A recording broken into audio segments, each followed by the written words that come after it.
ভাই মেসি আমার আব্বা, মেসি আমার আব্বা। আপনার আসল আব্বাকে বেশি ভালোবাসেন নাকি মেসিকে ভালোবাসেন? মেসি রে, মেসি রে, মেসি মেসি মেসি, ভাই মেসি আব্বা, মেসি মেসি মেসি আমার আব্বা, মেসি আমার আব্বা, মেসি। সাংবাদিক জিজ্ঞেস করছে একজন যুবককে, অমুক প্লেয়ার কেমন করেছে? তখন যুবক বলছে, অমুক প্লেয়ার আমার বাবা। বলছে লিওনেল মেসি নাকি তার আব্বা। তখন সাংবাদিক জিজ্ঞেস করতেছে, আপনার আব্বাকে বেশি ভালোবাসেন না লিওনেল মেসিকে বেশি ভালোবাসেন? তখন ওই যুবক উত্তর দিচ্ছে, আমি মেসিকে বেশি ভালোবাসি। এর আগে গত খেলায় আমাদেরই মতো এক মুসলমানের ছেলে বলল, মেসি নাকি মুসা হয়ে এসেছে,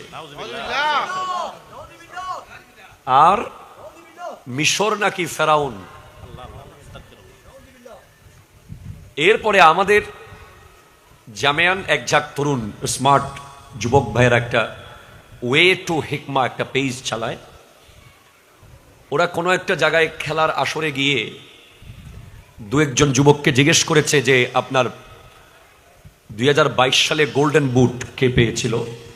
বলে লিওনেল মেসি পেয়েছে। ওই যুবক মুসলমানের ছেলে উত্তর দিচ্ছে। পরে তাকে জিজ্ঞেস করা হলো, আপনি একটু বলেন আহলে বাইতের কয়েকজন সদস্যের নাম জানেন? সে বলছে, সরি আমি আহলে বাইত কি চিনি না। এবার আবার ব্রাজিলিয়ান একজনকে জিজ্ঞেস করা হচ্ছে, আপনি তো ব্রাজিলের ফ্যান, কয়েকজন লেজেন্ডারি ব্রাজিলিয়ান খেলোয়াড়ের নাম বলেন। তখন 3-4 জন ব্রাজিলের প্লেয়ারের নাম বলেছে যাদের বয়স তার বাবারও বেশি, তার জন্মের বহু আগে তারা খেলেছে। তো বলছে ঠিক আছে, আপনি লেজেন্ডারি কয়েকজন প্লেয়ারের নাম বলতে পারলেন, লেজেন্ডারি কয়েকজন সাহাবার নাম বলেন যারা দুনিয়াতে থাকতে জান্নাত পেয়েছিল। তখন ওই মুসলমানের ছেলে একজন সাহাবার নামও বলতে পারে নাই, ইভেন সিদ্দিক আকবরের নামটা পর্যন্ত সে বলতে পারে নাই।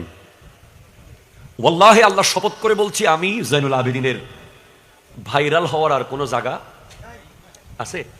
আপনারা কি মনে করেন, আমার কি আরো ভাইরাল হওয়ার প্রয়োজন আছে নাকি? আপনারা কেউ মনে করিয়েন না যে আপনারা হুজুররা ভাইরাল হওয়ার জন্য খেলার কথা বলেন না। আল্লাহ নিজের চোখে দেখতেছি, চুপ থাকতে আর পারতেছি না। কারণ আমার প্রজন্ম খেলাকে খেলার জায়গায় রাখতে পারছে না। ঠিক কিনা জোরে বলেন না? বিশ্বকাপে বাংলাদেশের নামই নাই। বাংলাদেশ ফুটবল টিম বিশ্বকাপে নাই, অথচ মৃত্যুর মিছিলে বাংলাদেশ শ্রেষ্ঠ।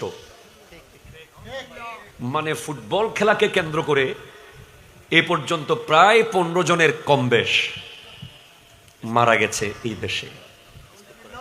আপনি বলেন তাহলে যেই ছেলেগুলো মারা গেল খেলার জন্য মারা গেল, শুধু খেলার জন্য, সাপোর্ট করতে গিয়ে তর্কাতর্কিতে মারামারি হয়ে গেছে, ছুরি ঢুকিয়ে মেরে দিয়েছে, আরেকজন পতাকা লাগাতে গিয়ে শর্ট খেয়ে মারা গেছে, কালকে রাত্রে একজন উদযাপন করতে গিয়ে শর্ট খেয়ে মারা গেছে।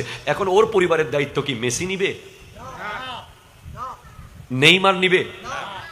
ব্রাজিল ফুটবল টিম নিবে? আর্জেন্টিনার ফুটবল টিম কি তার পরিবারের দায়িত্ব নিবে? একটা ছেলেকে বড় করতে বাপ মার কত কষ্ট হয়। যদি একটা প্রয়োজনীয় কাজে মারা যেত, যে মসজিদের কাজ করতে গিয়ে পড়ে মরে গেছে, মাদ্রাসার রং করতে গিয়ে পড়ে মরে গেছে, অথবা নিজের চাকরি স্থলে ইনকাম পরিবারের জন্য করতে গিয়ে মরে গেছে, তারপরে বুঝ দেওয়া যেত যে পরিবারের জন্য, দেশের জন্য, ইসলামের জন্য, সমাজের জন্য, সন্তানের জন্য, বাপমার জন্য মারা গেছে। ঠিক কিনা বলেন? এখন কার জন্য মরলেন? আর ঠিক তখনই আমাদের সামনে ভেসে উঠে, যদি সৈয়দ আহমদ শাহ শ্রীকুটি রহমতুল্লাহ আলাইহি এই দেশে না আসতেন, যদি তৈয়ব শাহ কিবলা রহমতুল্লাহ আলাইহি গাউসিয়া কমিটির মাধ্যমে এই প্রজন্মের দায়িত্ব না নিতেন, যদি খাজা চৌরবি রহমতুল্লাহ আলাইহি সৈয়দ আহমদ শাহ শ্রীকুটিকে এই দেশে না পাঠাতেন, যদি গৌসুল আজম মজবন্ডারি দায়িত্ব পালন না করতেন, যদি শাহজালাল ইয়ামানি, শাহ পরান ওনারা দায়িত্ব না নিতেন, তাহলে বাংলাদেশে এখন সবার মুখে মুখে হয়তো মেসিকে মুসা বলে বলে সবাই ঈমান হারা হয়ে যেত। ঠিক কিনা জোরে কথা বলেন? আমি জাস্ট ভাবতেছি এই ওলি আল্লাহরা কি অবদান আমাদের জীবনে রেখেছে। আমি চাইলেই বাউন্ডারি ক্রস করতে পারতেছি না, কারণ আমাকে হুজুর তহের শাহ সাহেবের সামনে দাঁড়াতে হবে।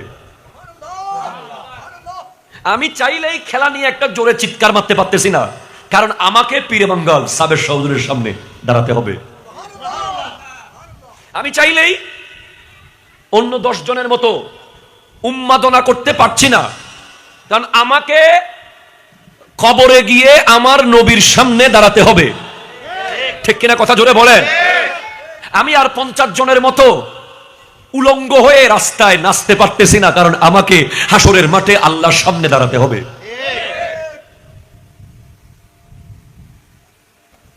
আমরা পাচ্ছি না কেন? আমাদের কাছে ডিফেন্স সিস্টেম আছে, আমাদের কাছে ডিফেন্স সিস্টেম আছে। কি আছে ভাইজান? ডিফেন্স সিস্টেম, প্রতিরক্ষা ব্যবস্থা। ইরানের কাছে এয়ার ডিফেন্স সিস্টেম আছে। আমেরিকা যতই মারুক, আকাশেই সেগুলো শেষ করে দিচ্ছে ইরান। আবার ইসরায়েলের কাছে আয়রন ডোম আছে। ইরান যতই ইসরায়েলে মারুক, 300-400টা একসাথে মারলেও 2-1টাও ভিতরে ফেলতে পারছে না, কারণ আকাশ প্রতিরক্ষা ব্যবস্থা। সেইভাবে আমাদেরও ইমানের প্রতিরক্ষা ব্যবস্থা আছে। তাই আপনারা এখন এখানে বসেছেন, আমি বিশ্বাস করি এখানে লিওনেল মেসি এসে ওখানে দাঁড়াই থাকলে আপনাদেরকে নিতে পারবে না। ঠিক কিনা জোরে কথা বলেন না? এটা আমার বিশ্বাস আর কি। পারবে? কেন পারতেছে না? কারণ আপনাদের প্রতিরক্ষা ব্যবস্থা অ্যাক্টিভ। হুজুর এগুলো কোন প্রতিরক্ষা ব্যবস্থা? হ্যাঁ, আমাদের কাছে 2টা প্রতিরক্ষা ব্যবস্থা আছে অ্যাক্টিভ। একটা হলো আহলে বাইতে রাসূল আর একটা সাহাবায়ে রাসূল।